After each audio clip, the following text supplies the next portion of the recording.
नमस्कार दोस्तों, राशि ग्रो चैनल का एक बार फिर से स्वागत है। दोस्तों, आज की इस वीडियो में मैं आपको बताऊंगा कि आपको जो अप्रैल का बिल बनाना है वो किस प्रकार बनाना है, उसमें क्या क्या सावधानी रखनी है और क्या क्या इसमें डायरेक्शन होगी, वो पूरा इस वीडियो में मैं आपको बताऊंगा। तो वीडियो को एंड तक जरूर देखिएगा। और दूसरा, अगर आपने हमारा चैनल सब्सक्राइब नहीं किया है तो सब्सक्राइब कर लीजिए, जिससे कि आपको पे मेजर और शाला दर्पण एजुकेशन डिपार्टमेंट या पे मेजर संबंधी आपको सारी समस्याओं के समाधान व जानकारी मिलती रहे। ठीक है दोस्तों, तो शुरू करते हैं।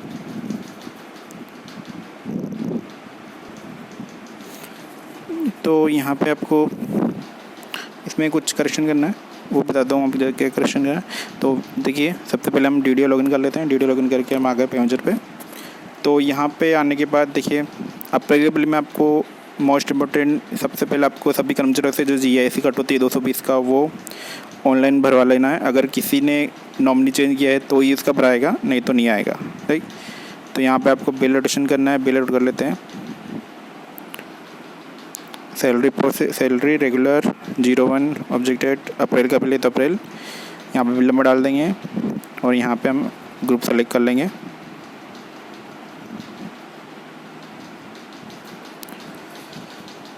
ये हमारा बिल रजिस्टर्ड हो चुका है, एड सक्सेसफुली। अब इसके बाद हमें जाना है, सबसे पहले जो मैं आपको बताता हूँ प्रोसेस क्या करनी है। आपको जाना है सैलरी प्रोविजन के अंदर बल्क रिडक्शन में। ठीक, यहाँ पे आपको बल्क रिडक्शन करना है।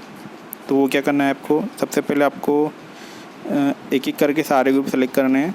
तो हम एक ग्रुप सेलेक्ट कर लेते हैं। पहले यहाँ पे आपको GIC कटौती जो है वो सेलेक्ट करना है। उससे पहले आपको सभी एम्प्लॉय को सेलेक्ट करना होगा।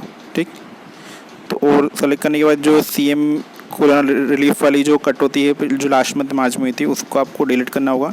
तो ये सभी एम्प्लॉय के एक साथ जो कट होती है अप्रैल में हमें नहीं होगी, तो ये ऑटोमेटिक सभी के एक साथ डिलीट हो जाएगी। ठीक, अब इसके बाद आपको डिडक्शन सेलेक्ट करना है। यहाँ पे आपको सेलेक्ट करना है GIS 211 नंबर वाला डिडक्शन। ठीक, ये आपको सेलेक्ट करना है और यहाँ पे आपको अमाउंट सेलेक्ट करना है, क्योंकि फॉर्मूले और स्लैब से नहीं होता है। ठीक, उसके बाद आपको दोबारा से सारे एम्प्लॉय सेलेक्ट करना है। अगर आपके हट गए तो ये सभी एम्प्लॉय की करनी है 220 वाली, चाहे नियमित हो या प्रोबेशन में हो, 220 डालना है और उसको सबमिट कर देंगे। ठीक, ये हमारा डाटा एड सक्सेसफुल हो गया है। और यहाँ पे देखिए कोरोना वाली कटौती बढ़ गई और GIS कटौती आ गई है। ठीक, इसी तरह से आपको सभी ग्रुप में इसे करना है, डिडक्शन ऐड करना है और CM कोरोना रिलीफ फंड की कटौती हटानी है। ठीक है, और GIS कटौती ऐड करनी है। और अगर आप टैक्स काटना चाहो तो टैक्स भी आप इस तरह से ऐड कर सकते हैं। सभी कर्मचारी सेलेक्ट करके इस तरह से आप टैक्स ऐड कर सकते हैं। मैं एक बार बताता हूँ, ये जैसे मैंने एम्प्लॉय किया, यहाँ पर 220 की इसकी कटौती ऐड की। ठीक, और इसके बाद यहाँ से CM कोरोना रिलीफ की कटौती डिलीट करी। तो इस तरह से आप सभी एम्प्लॉय के GIS कटौती ऐड कर सकते हो और डिलीट कर CM रिलीफ फंड की कटौती डिलीट कर सकते हो। उसके बाद हमें जाना है एडिट पे डिटेल में। यहाँ पे हम एक बार चेक कर लेंगे हमारी जो कटौती है कंफर्म हो जाएंगे। हालांकि हट गई है, लेकिन फिर भी हम एक बार कंफर्म हो जाएंगे कि हमारे जो चेंज किया है वो हो गया है। देखिए, यहाँ पे ये सभी के CM रिलीफ फंड वाली कटौती हट गई है और GIS कटौती ऐड हो गई है। देखिए, सभी एम्प्लॉय की ऐड हो गई है ऑटोमेटिक। आप कुछ करने की जरूरत नहीं है, सभी के वन बाय वन करने की जरूरत नहीं है। यहाँ पे सभी के ऐड हो गई है। ठीक, अब दूसरे जो बात है वो है इसमें जो SI कटौती है सभी की, वो भी आपको चेंज करना है। ठीक, अगर किसी ने डिक्लेरेशन फर्दर कॉन्टेक्ट भरा है तो उसके बढ़ाना है। यहाँ पे एडिट में जाके बढ़ा सकते हो आप। ठीक, और जिसने नहीं किया है उसको अब यहाँ पे 1300 वालों के ऑटोमेटिक 2200 होगा।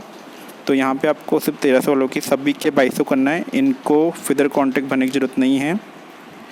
तो मैं यहाँ पे, और जिनके जैसे 4000 है तो 4000 कटौती बंद होगी तो उनके डायरेक्टली 5000 होगा, तो वो हमने यहाँ पे 5000 एड कर दिया है। ठीक, और जिसके 3000 अगर 3000 रखना चाहता है 3000 रहेगा।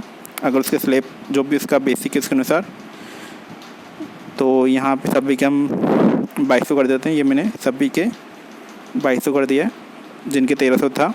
ठीक, अब दूसरी बात यहाँ पे एक और बताता हूँ, जो जिन कार्मिकों की उम्र 55 वर्ष से अधिक हो गई है तो उनका यहाँ पे चेंजेस नहीं होगा, ना ही उनका फर्दर कॉन्ट्रैक्ट भराएगा, क्योंकि उनके ऑप्शन लॉक कर दिया गया, उनका ना भराएगा। और ना ही वो पे मेजर पे चेंज हो पाएगा। देखिए जैसे ये एम्प्लॉय 56 का है, 56 उम्र इनकी, तो इनके में देखिए इनका ना SIPF पोर्टल से भरा है, और यहाँ पर अगर मैं इनका बेसिक जो SIP है वो अगर मैं चेंज भी करना चाहूँ तो वो चेंज नहीं होगी, इनकी जो है वही चलेगी। देखिए जैसे मैं यहाँ पे एडिट किया, इनके मैंने 18 की 2200 डाल दिया, इसको मैं अपडेट करूँगा तो यहाँ पे देखिए अपडेट नहीं होगा क्योंकि इनकी डाटा फ्रीज हो चुका है। ये 56 से ऊपर इनके SI का कुछ भी डाटा चेंज नहीं होगा, तो इनका डाटा चेंज भी करने की कोशिश नहीं करें, ठीक। ना ये SIPF से भराएगा, ना ही पे मेजर पे चेंज होगा, ठीक। बाकी क्या आप चेंज कर सकते हो, ये आपको ध्यान रखना है। सिर्फ 2 चीज़, एक तो कटौती GIS की और SI की, दोनों आपको अपडेट रखना है। तो हम यहाँ पे अब हमारा बिल प्रोसेस कर देते हैं, ठीक। वो DD फॉरवर्ड करने की प्रोसेस करना है, उसके बाद आपको ट्रेजरी फॉरवर्ड करना है बिल। और अगर आपको जो डॉक्यूमेंट है, जैसे किसी ने अगर अधिघोषणा का फॉर्म भरा है फर्दर कॉन्ट्रैक्ट, तो उसको आप सबसे पहले मंथली प्रोसेस करने के बाद और DDO फॉरवर्ड करने से पहले, ये जरूर ध्यान रखिएगा, मंथली प्रोसेस करने के बाद और DDO फॉरवर्ड करने से पहले आपको अगर डॉक्यूमेंट अपलोड करने हैं तो आप यहाँ जाके डॉक्यूमेंट अपलोड कर सकते हैं। जैसे यहाँ पे किसी का फर्स्ट डिक्लेरेशन है तो यहाँ पे आप सेलेक्ट करके फर्स्ट डिक्लेरेशन उसका भर सकते हैं।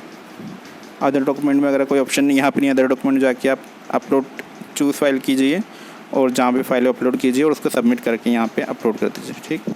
तो इस तरह से आप डॉक्यूमेंट अपलोड कर सकते हैं।